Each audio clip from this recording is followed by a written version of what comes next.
Alhamdulillah al-wahidil qahhar. As-salatu was-salamu ala rasulihil mukhtar wa ala alihil athhar wa ashabihil akhyar. Amma ba'd, faqad qala Allah ta'ala fil Qur'anil azim wal furqanil majid. بعد أعوذ بالله من الشيطان الرجيم بسم الله الرحمن الرحيم إذ قال له ربه أسلم قال أسلمت لرب العالمين وقال نبينا صلى الله عليه وسلم من وجد ساعة فلم يلحي فلا يقربن مصلانا comma கால அலைஹி ஸலாத்து வஸ்ஸலாம். எல்லா புகழும் பெருமையும் ஏக இறைவனாம் அல்லாஹ் ஒருவனையே சாரும்.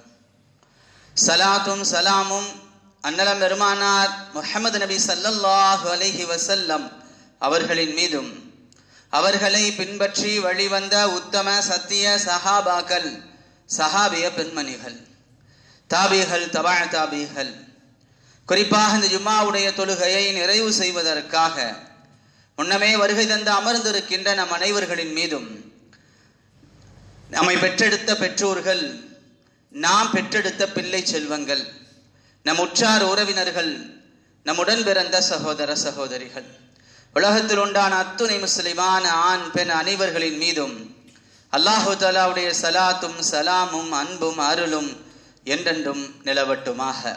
ஆமீன். பெரும் மதிப்பிற்கும் மரியாதைக்கும் உரியவர்களே, எண்ணம் முறையாக இருப்பதை போல செயல்படுத்துதலும் முறையாக இருக்க வேண்டும். எண்ணம் முறையாக இருப்பது மட்டும் மார்க்கம் அல்ல, செயல்படுத்துகின்ற முறையும் முறையாக இருப்பதே மார்க்கமாகும். கண்ணியத்திற்குரியவர்களே,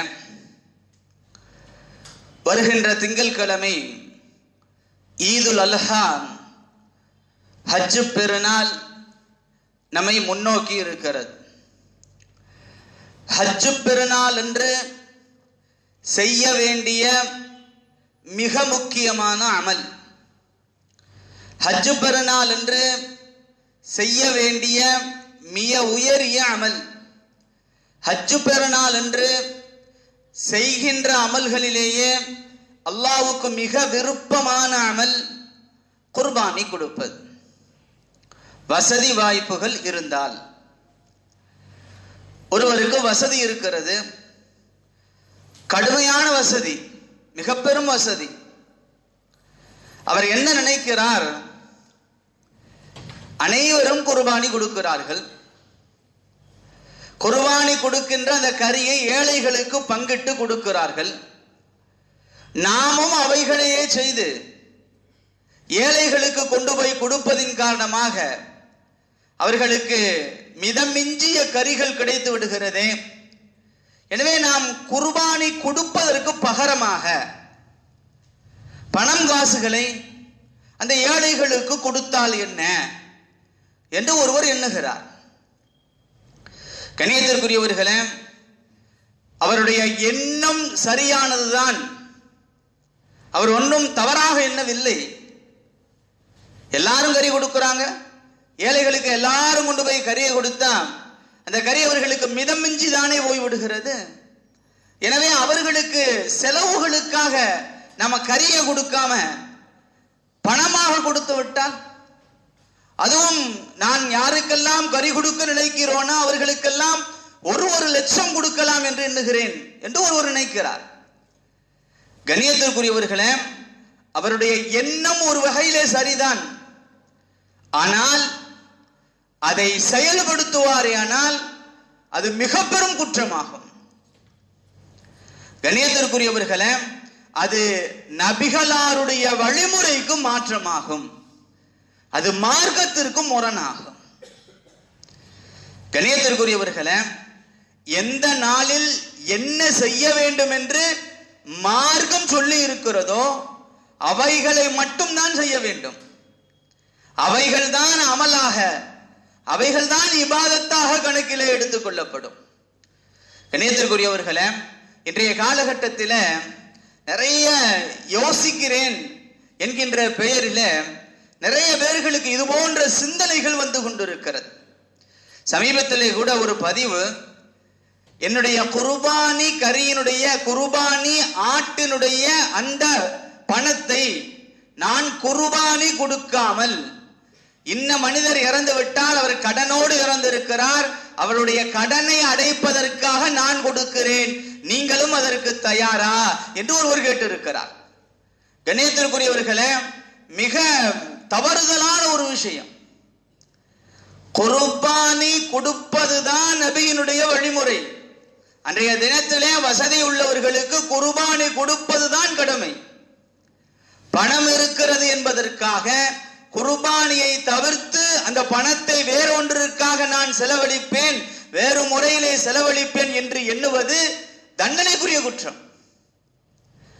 கண்ணியத்திற்குரியவர்களே, ரசூலுல்லாஹி ஸல்லல்லாஹு அலைஹி வஸல்லம் அவர்கள் மிக அழகாக சொல்லுவார்கள், மா அமில இப்னு ஆதம் மின் அமலின் யௌமன் நஹ்ரி. யௌமன் நஹர் பெருநாள் அன்று, அந்த நாளுக்கு பெயரே யௌமுன் நஹர், அறுக்கின்ற நாள் தான் பேரே.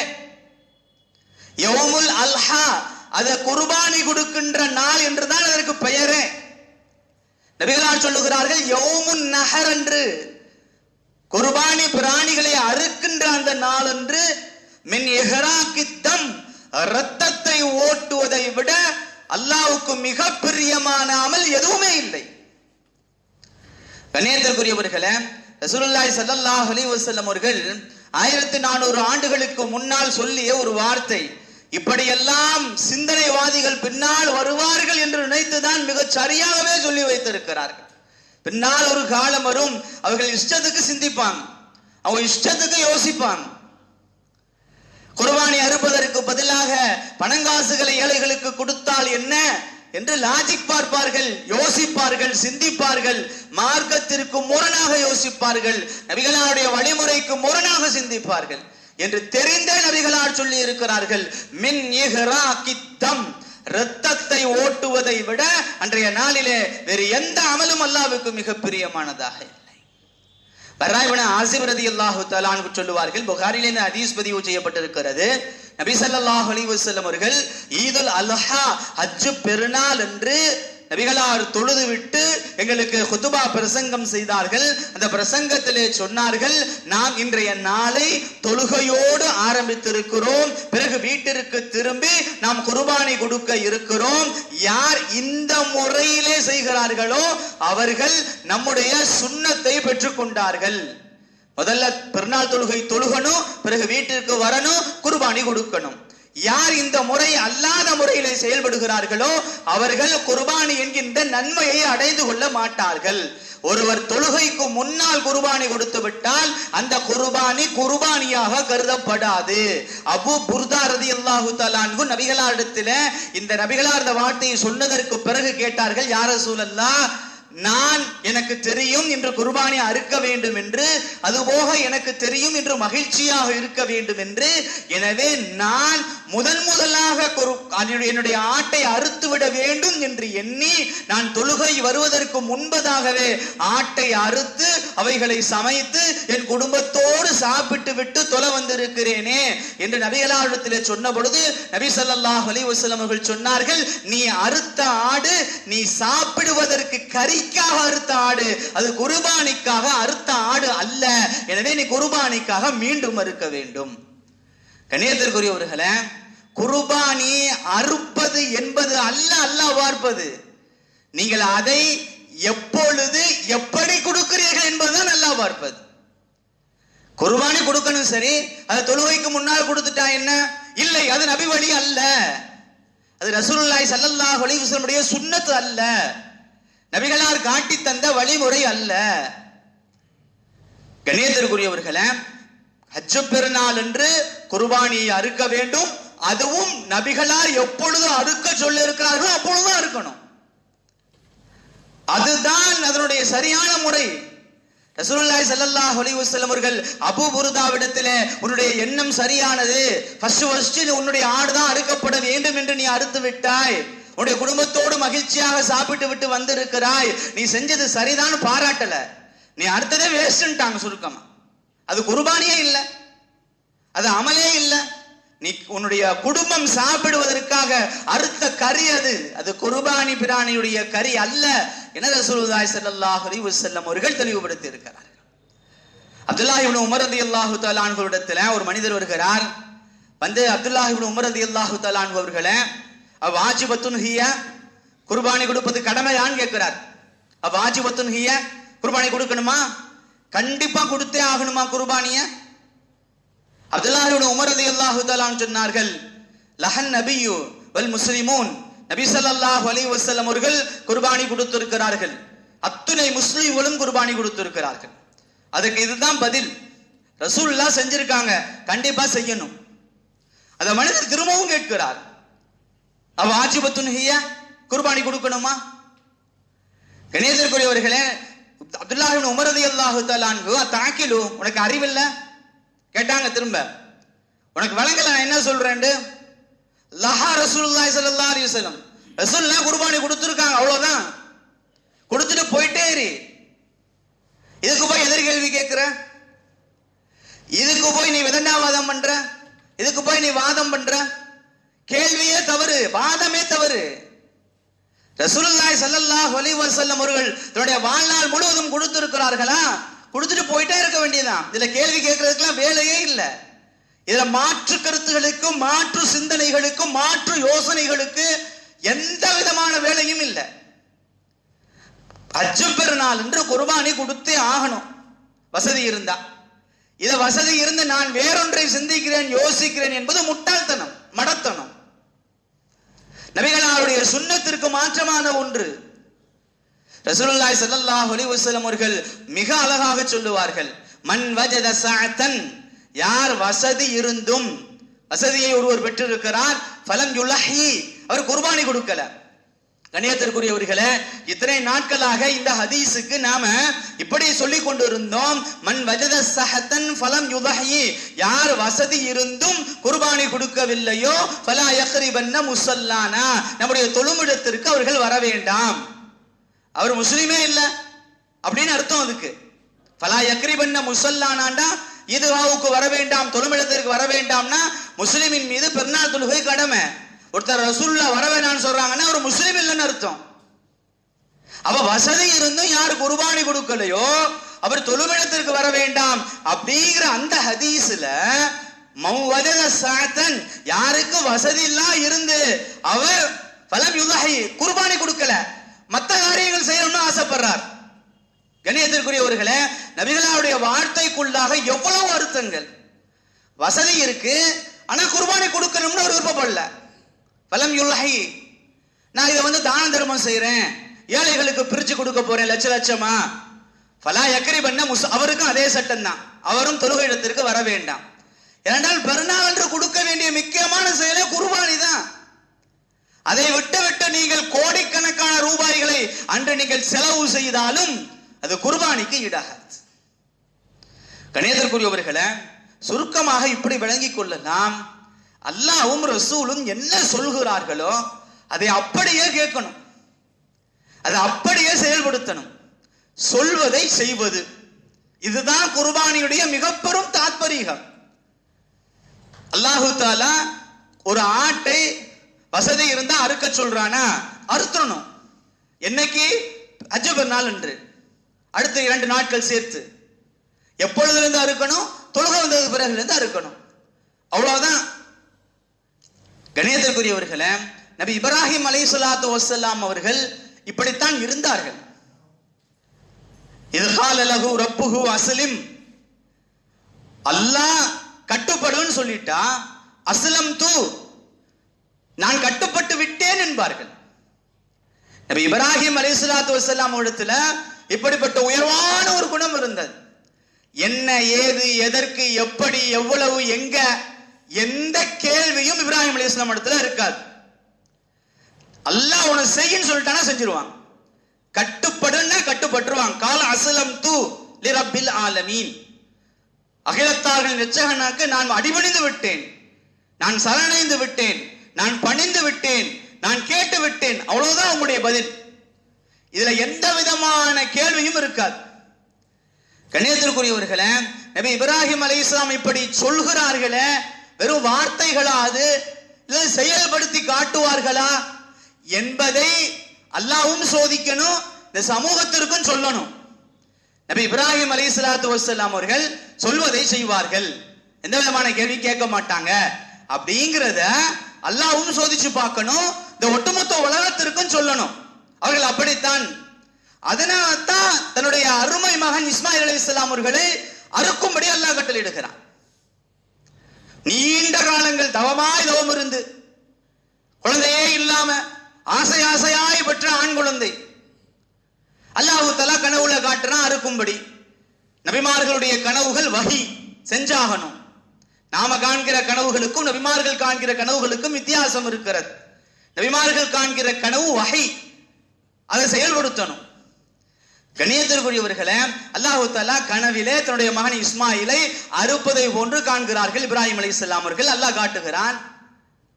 தன்னுடைய மகன் அருமை மகன் இஸ்மாயில் அலைஹிஸ்ஸலாம் அவர்களை பக்கத்திலே அழைத்து, காலையா புனைய, எனது அருமை மகனே, இன்னி அராஃபில் மனாமி, நான் கனவிலே கண்டேன், அன்னி அது பகுக்க, உன்னை அறுப்பதை போன்று நான் கனவுலே கண்டேன். ஃபந்துர் மாதா தரா, நீ என்ன நினைக்கிற?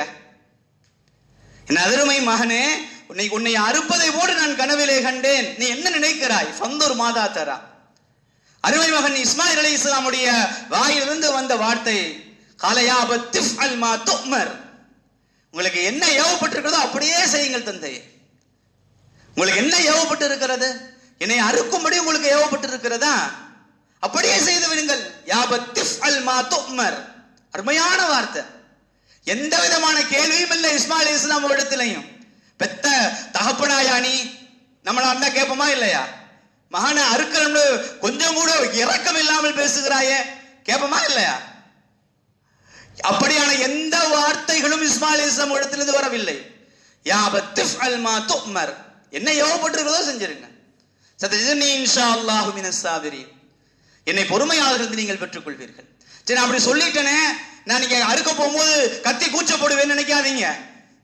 சரி, ஒரு தைரியத்துல சொல்லியாச்சு, அத்தா கேக்குறீங்க, அல்லாஹ் சொல்றான்னு சொல்லிட்டீங்க, சரி நான் தயாராயிட்டு கடைசி நேரத்துல பாத்துக்குவோம், கத்தி எடுத்துட்டு வரும்போது எங்கிட்டாவது தலைவரிக்க ஓடிடுவோம், அழுது அரட்டி ஊரை கூட்டி இதை இல்லாம பண்ணிடுவோம் நினைக்காதீங்க. சதஜிதுனி இன்ஷாஅல்லாஹு மினஸ் சாலிஹீன் மினஸ் சாபிரீன், என்னைய பொறுமையாளர் நீங்க பாப்பீங்க. அப்படியே அமைதியா இருப்பேன். நீங்க என்ன செய்தாலும் அதற்கு எந்த மறுப்பும் சொல்லாமல் அமைதியாக பொறுமையாக இருப்பேன். எப்படிப்பட்ட தகப்பன், எப்படிப்பட்ட தனையன்! கண்ணியத்திற்குரியவர்களே, அல்லாஹ் அடுத்து சொல்லுகிறான், ஃபலம்மா அஸ்லமா. இந்த வார்த்தை தான் ரொம்ப முக்கியம். எப்பொழுது இருவரும் அல்லாஹ்வுக்கு அப்படியே அடிபணிந்து நடக்க ஆரம்பித்தார்களோ, பதல்லஹுல் ஜபீன், படுக்க வச்சுட்டாங்க. சும்மா அவங்களும் கத்தியை எடுத்துட்டு போய் அப்படியே அல்லாஹ் சொல்லிட்டான் பாவலாலாம் பண்ணல. பதல்லஹுல் ஜபீன், அறுப்பதற்காக அவரை கீழே கடத்திய பொழுது அல்லாஹ் சொல்கிறான் ஃபலம்மா அஸ்லமா, ரெண்டு பேரும் அடிபணிஞ்சிட்டாங்க. அல்லாஹ் என்ன சொன்னானோ அப்படியே கேட்டாங்க. நபி இப்ராஹிம் அலைஹிஸ்ஸலாம் அவர்களிடமிருந்தும் எந்த எதிர்ப்பும் இல்லை, எந்த விதமான கேள்வியும் இல்லை. யா அல்லாஹ் உனக்கு இரக்கம் இல்லையா? என்னுடைய பச்சை புள்ள, நான் தவம் இருந்து பெற்று இருக்கிறேன், நீண்ட காலங்கள் பிள்ளை இல்லை நபி இப்ராஹிம் அலைஹிஸ்ஸலாம் அவர்கள், அந்த பிள்ளைய போய் அறுக்க சொல்றியே, வேற ஏதாவது மாற்று யோசனை இல்லையா? நீ என்னை சோதிப்பதற்கு இதுதான் கிடைத்ததா? எந்த கேள்வியும் இல்லை, மகனிடமிருந்து எந்த கேள்வியும் இல்லை. கணியத்திற்குரியவர்களே, ஃபலம்மா அஸ்லமா, ரெண்டு பேரும் முற்றிலுமாக அடிபணிந்த பொழுது அல்லாஹ் சொல்லுகிறார். கணியத்திற்குரியவர்களே, அப்படிப்பட்ட இப்ராஹிம் அலைஹி வஸல்லம், இஸ்மாயில் அலைஹி வஸல்லம் அவர்களிடத்திலே இருந்த அந்த பண்பு, அல்லாஹ் என்ன சொல்லுகிறானோ அப்படியே கேட்டுக்கிடுகின்ற அந்த பண்பு, அதுதான் இந்த குர்பானியின் மூலமாக நம்மிடத்தில் வர வேண்டும் என்று அல்லாஹ் எண்ணுகிறான். வெறும் கறி அல்ல, வெறும் ரத்தம் அல்ல, அது வெறும் ரத்தமும் கரியும் அல்லாஹ்விடத்துல போய் சேர்ந்து விட போகிறதா? ரத்தம் பூமியில விட போகிறது, காய்ந்து விட போகிறது, கழுவி விட்டால் சாக்கடையோடு கலந்து விட போகிறது.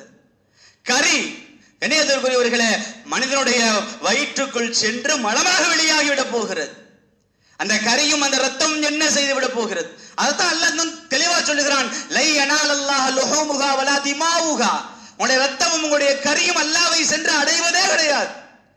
வலாக்கி யனாலுஹு தக்வா மின்கும். அதிலிருந்து அல்லாஹ் உங்களுடைய இறையச்சம், அவனுக்கு அடிபணிகிறீர்களா என்கின்ற அந்த பண்பை பார்க்கிறான். கணேசருக்குரியவர்களே, குர்பானியின் மூலமாக, அந்த ஆட்டை அறுப்பதின் மூலமாக அல்லாஹ் நம்மிடமிருந்து எதிர்பார்க்கின்ற மிக பெரும் பண்பே இதுதான். நான் சொல்வதை போன்று செய்கிறாயா என்பதுதான் அல்லாஹ் எதிர்பார்க்கிறது. அதனால தான் ஃபாத்திமா ரலியல்லாஹு தஆலா அன்ஹா அவரிடத்திலே நபி ஸல்லல்லாஹு அலைஹி வஸல்லம் அவர்கள், யா ஃபாத்திமா, ஃபாத்திமாவே எந்திரி, போய் குமி இலா உல் ஹையத்தி, உனக்காக அறுக்கப்பட்டு கொண்டிருக்கிறது அல்லவா, அங்க போய் நில் அப்படின்ட்டான். குர்பானி அறுக்கிற இடத்துல போய் நில். கணேசருக்குரியவர்களே, குர்பானி பிராணியை நம்முடைய கைகளால் நாம அறுக்கணும். அப்படி அறுக்க முடியாத பட்சத்திலே அறுக்கின்ற இடத்துல நிற்கணும். கூமி, ஃபாத்திமா ரலியல்லாஹு இடத்துல சொன்னாங்க, போய் நில். ஃபஷ்ஹிதீஹா, அதற்கு சாட்சியாக இரு. அது அறுத்ததற்கு பக்கத்துல நின்று சாட்சியாக இரு. அதனுடைய ரத்தம் கீழே விடுவதற்கு முன்னால் உன்னுடைய பாவங்கள் எல்லாம் மன்னிக்கப்பட்டு விடுகிறது என்று சொல்லிவிட்டு, நீ இப்ப சொல்லு, இன்ன சலாத்தி வ நுசுகி வ மஹ்யாய வ மமாத்தி லில்லாஹி ரப்பில் ஆலமீன். இன்ன சலாத்தி, என்னுடைய தொழுகை, என்னுடைய இந்த அறுத்தல், நான் உயிர் வாழ்வது, நான் மரணிப்பது எல்லாம் அல்லாஹ்வுக்காக. லா ஷரீக லஹு, அவனுக்கு எந்த இணையும் இல்லை. அபிதாலிக உமிர்து, இதை கொண்டே நாம ஏவப்பட்டு இருக்கிறோம். வ அன மினல் முஸ்லிமீன். குர்பானி பிராணியை அறுத்ததற்கு பிறகு இந்த வார்த்தை சொல்லணும், வ அன மினல் முஸ்லிமீன், நான் அல்லாஹ்வுக்கு கட்டுப்பட்டவர்களில் இருக்கிறேன். கணேசருக்குரியவர்களே, நபி இப்ராஹிம் அலைஹிஸ்ஸலாத்து வஸ்ஸலாம் அவர்களுக்கு அல்லாஹ் அறுக்க சொல்லியதும் இதற்காகத்தான். முழுமையாக அல்லாஹ்வுக்கு கட்டுப்படுகிறோமா என்பதை பார்ப்பதற்குத்தான். நம்மை அல்லாஹ் ஏவியதும் நபிகளார் நமக்கு சுன்னத்தாக்கியதும் இதற்குத்தான். வானமினல் முஸ்லிமீன், நான் அல்லாஹ்வுக்கு அப்படியே கட்டுப்பட்டவர்களாக ஆகிவிட்டேன் அப்படின்னு சொல்லு ஃபாத்திமா அப்படின்னு நபி ஸல்லல்லாஹு அலைஹி வஸல்லம் அவர்கள் ஃபாத்திமா ரலியல்லாஹு சொல்லி இந்த ஒட்டுமொத்த உலகத்திற்கும் சொல்லுகிறார்கள். ஆக கண்ணியத்திற்குரியவர்களே, குர்பானி பிராணியை அறுப்பதனுடைய முழு நோக்கமும் அதை கொண்டு பெருமை அடிப்பதோ, எங்களுடைய வீட்டுல நாங்க 4 ஆடு அறுத்தோம், எங்க வீட்டுல நாங்க 6 ஆடு அறுத்தோம், அந்த ஆட்டை போட்டோ பிடிச்சி ஸ்டேட்டஸ்ல போட்டு, பேஸ்புக்ல போட்டு, வாட்ஸ்அப்ல போட்டு, இன்ஸ்டால போட்டு லைக்குகளை அள்வதற்கு அல்ல குர்பானி. கண்ணியத்திற்குரியவர்களே, அல்லாஹ் சொன்னா நான் செய்யறேன், நான் அல்லாஹ்வுக்கு இது போன்ற எல்லா விஷயத்திலும் கட்டுப்பட்டு நடப்பேன் என்பதை தெளிவுபடுத்துவதுதான் குர்பானி. கண்ணியத்திற்குரியவர்களே, அச்சு பெருநாளைக்கு முதல் நாள், அதாவது ஞாயிற்றுக்கிழமை அரஃபாவுடைய நாள். அரஃபாவுடைய நாள் அன்று 3 முக்கியமான காரியங்களை நாம் செய்ய வேண்டும், விட்டுவிடக் கூடாது. முதலாவது, அரஃபாவுடைய நாள் என்று நோன்பு வைப்பது சுன்னத்தே முஅக்கதா என்று சொல்லப்படுகிறது. முஸ்தஹப்னு சொல்றாங்க, ஆனா பெரும்பாலான இமாம்களுடைய கருத்து சுன்னத்தே முஅக்கதா, வலியுறுத்தப்பட்ட சுன்னத் நோன்பு வைப்பது. ரசூலுல்லாஹி ஸல்லல்லாஹு அலைஹி வஸல்லம் அவர்கள் சொல்லுவார்கள், சியாமு யௌமி அரஃபா, அரஃபாவுடைய நோன்பாகிறது, அஹ்தஸிபு அலல்லாஹி, நான் அல்லாஹ்விடத்திலே ஆதரவு வைக்கிறேன், அய்யுகஃபிர ஸனத்தல்லதி கப்லஹு வ ஸனத்தல்லதி பஅதா, முந்திய பிந்திய 2 வருடத்துடைய பாவங்கள் மன்னிப்பதற்கு அது போதுமானதாக இருக்கும் என்று நான் அல்லாஹ்விடத்திலே ஆதரவு வைக்கிறேன் என ரசூலுல்லாஹி ஸல்லல்லாஹு அலைஹி வஸல்லம் அவர்கள் கூறினார்கள். அப்ப அரஃபாவுடைய ஒரே ஒரு நோன்பு, அதுவும் வருகின்ற ஞாயிற்றுக்கிழமை வைக்கப்படுகின்ற அந்த ஒரு நோன்பு முந்திய பிந்திய 2 பாவங்கள், இந்த வருட பாவங்கள் மன்னிக்கப்படுவதற்கு காரணமாக இருக்கிறது என்றால், இந்த நோன்பை எந்த ஒரு அறிவாளியும் தவற விட மாட்டான். என்ன, பாவங்கள் மன்னிக்கப்படுகிறது இல்லையா? நபிகளார் தொடர்ச்சியாக தன் வாழ்நாள்ல விடாமல் வைத்த நோன்பு வேற. கண்ணியத்திற்குரியவர்களே, எனவே அரஃபாவுடைய நாள் அன்று ஞாயிற்றுக்கிழமை நோன்பு வைப்பது. இரண்டாவதாக, அரஃபாவுடைய நாள் அன்று அதிகமாக துஆ செய்வது. ரசூலுல்லாஹி ஸல்லல்லாஹு அலைஹி வஸல்லம் சொல்லுவார்கள், கைரு துஆஇ துஆவு யௌமி அரஃபா, துஆக்களிலேயே மிகச் சிறந்தது அரஃபாவுடைய நாள் அன்று செய்கின்ற துஆ என்று சொன்னால், அல்லாஹ் தஆலாவுடைய நாள்ல அனைத்து துஆ கேட்கின்ற அனைவருடைய துஆக்களையும் ஏற்றுக்கொள்கிறான். மிகச்சிறந்த துஆன்னு ரசூலுல்லாஹ் சொல்லியிருக்காங்கன்னா, அல்லாஹ்வுக்கு மிக பிடித்தமான ஒரு விஷயம் அந்த துஆ செய்வது. அதிலேயும் அரஃபாவுடைய நாள்ல துஆ செய்வது. ஆனால் என்னென்ன தேவைகள் இருக்கிறதோ அத்தனை தேவைகளையும் அரஃபாவுடைய நாளில் கேட்டு அல்லாஹ்விடத்திலே பெற்றுக்கொள். அதிலும் குறிப்பாக நரக விடுதலைக்காக துஆ செய்வது. காரணம், அரஃபாவுடைய நாளிலே அதிகமான அளவிலே அல்லாஹ் தஆலா நரகத்திலிருந்து விடுதலை செய்கிறான் என்பதாகவும் ஹதீஸ் வந்திருக்கிறது. எனவே அதிகமான தேவைகளுடனே யா அல்லாஹ் நரகத்திலிருந்து எங்களுக்கு விடுதலை தருவாயாக என்பதையும் துஆவாக அதிகமாக அரஃபாவுடைய நாளிலே கேட்பது. அரஃபாவுடைய நாளில் அதிகமாக திக்ர் செய்வது. அதிலும் குறிப்பாக ரசூலுல்லாஹி ஸல்லல்லாஹு அலைஹி வஸல்லம் சொல்லுவார்கள், வ கைரு குல்து அன வன் நபியூன மின் கப்லி, நானும் எனக்கு முன் சென்ற நபிமார்களும் அதிக சொன்ன வார்த்தைகளிலேயே ஆகச் சிறந்தது லா இலாஹ இல்லல்லாஹு வஹ்தஹு லா ஷரீக லஹ் லஹுல் முல்கு வ லஹுல் ஹம்து வ ஹுவ அலா குல்லி ஷைஇன் கதீர் என்கின்ற 4ஆம் கலிமாவை நபி ஸல்லல்லாஹு அலைஹி வஸல்லம் அவர்கள் மிகச்சிறந்த கலிமா, மிகச்சிறந்த வார்த்தைகள், நானும் நபிமார்களும் சொன்ன வார்த்தைகளிலேயே ஆகச் சிறந்த வார்த்தைகள் என்று இந்த அரஃபாவுடைய துஆவுடைய ஹதீஸுக்கு அடுத்து நபிகளார் சொல்லி இருக்கிறார்கள். எனவே அரஃபாவுடைய நாளின் போது எந்த அளவுக்கு அதிகமாக லா இலாஹ இல்லல்லாஹ் வஹ்தஹு லா ஷரீக லஹ் என்கின்ற 4ஆம் கலிமாவை ஓத முடியுமோ அந்த அளவுக்கு அதிகமாக இந்த 4ஆம் கலிமாக்களை ஓதி அல்லாஹு தஆலாவுடைய பொருத்தத்தையும் அல்லாஹு தஆலாவுடைய நரகத்திலிருந்து விடுதலையும் கிடைக்கப்பெற்று முன்பின் பாவங்கள் அனைத்தும் மன்னிக்கப்படுகின்றவர்களாக அல்லாஹ் நம் அனைவர்களையும் ஆக்கி அருள்வானாக. வாஹிர் தவான அனில் அல்ஹம்துலில்லாஹி ரப்பில் ஆலமீன்.